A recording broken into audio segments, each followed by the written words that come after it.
সকাল থেকে বাংলাদেশের বড় বড় মিডিয়াগুলোতে দেখলাম সাকিব আল হাসান খেলবেন এশিয়ান স্টারস এর হয়ে। তারা নিউজ দিয়ে একেবারে শেষ করে ফেলছে যে সাকিব আল হাসান খেলছেন। তারপরে এখন আবার তারা নিউজ করছেন যে সাকিব আল হাসান দলে চান্স পাননি, একাদশের সুযোগ পাননি।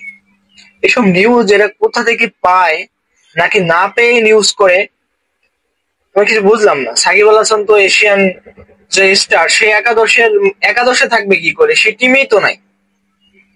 আমি স্ক্রিনে হলো আপনাদের দিয়ে দিয়েছি, দেখেন স্ক্রিনে দেখুন এশিয়ান স্টারস এর যে খেলার আগে পর্যন্ত যে একাদশ ছিল, এর গতকাল তারপরে এর আগে যে স্কোয়াডটা ছিল সেই স্কোয়াডটাই আমি দেখাচ্ছি। ব্যাটসম্যানের তালিকা দেখুন, অলরাউন্ডারের তালিকা দেখুন এবং বোলারের তালিকা দেখুন। কোথাও কি সাকিব আল হাসানের নাম আছে? আপনি ক্রিক বাউজের ওয়েবসাইটে ঢুকেন, ক্রিকেটে ইএসপিএন এর ওয়েবসাইটে ঢুকেন, কোন ওয়েবসাইটে সাকিব আল হাসান নাম নেই। সাকিব আল হাসান তো এখান থেকে নাম প্রত্যাহার করেই নিয়েছে।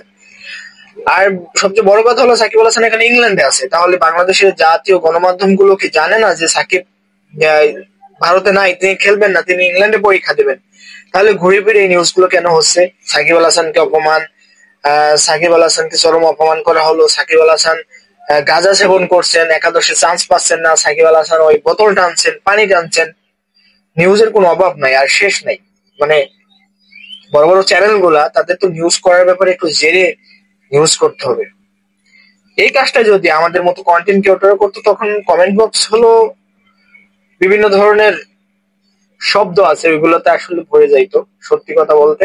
আর এখন তারা একেবারে আরামসে একেবারে ফেক নিউজ করছে। টপ লেভেলের বাংলাদেশের নিউজ গুলা, তারা এই ধরনের ফেক নিউজ কেন করে আমি বুঝি না।